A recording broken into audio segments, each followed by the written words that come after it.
Bonjour à toutes et tous.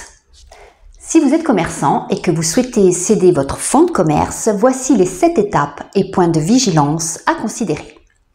Étape 1, vérifiez si une autorisation est nécessaire. En effet, votre bail peut contenir des clauses restrictives comme par exemple demander l'accord de votre bailleur pour céder le fonds ou pour agréer le repreneur. Ensuite, informez la commune dans le cas où votre commerce se situe dans une zone de sauvegarde de commerce et de l'artisanat de proximité. Si tel est le cas, la commune a un droit de préemption, c'est-à-dire qu'elle peut acheter en priorité votre fonds pour le vendre elle-même ensuite à un commerçant. Autre point. Si votre fonds est exploité en franchise, avant toute vente, le franchisé doit respecter les clauses figurant dans le contrat de franchise.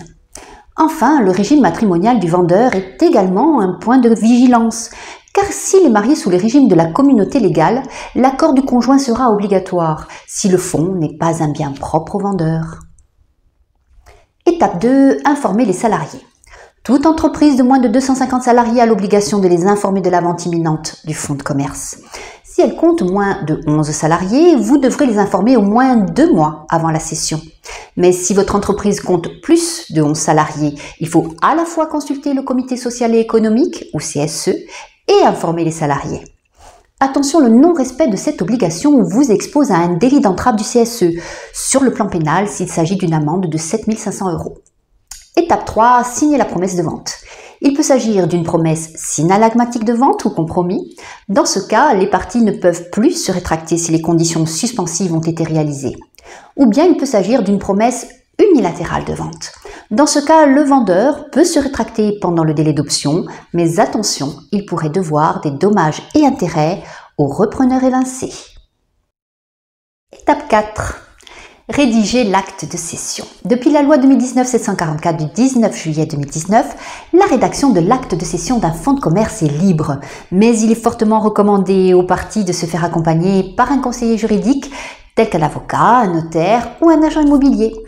Étape 5. Réaliser les formalités de cession, notamment viser les chiffres d'affaires réalisés, procéder à un état des lieux faisant l'objet du bail commercial, enregistrer l'acte de cession auprès des impôts, publier la vente dans un journal d'annonce légale, publier un avis au BODAC, signaler le changement de statut au registre du commerce et des sociétés, ainsi que l'inscription du privilège de vendeur au greffe du tribunal.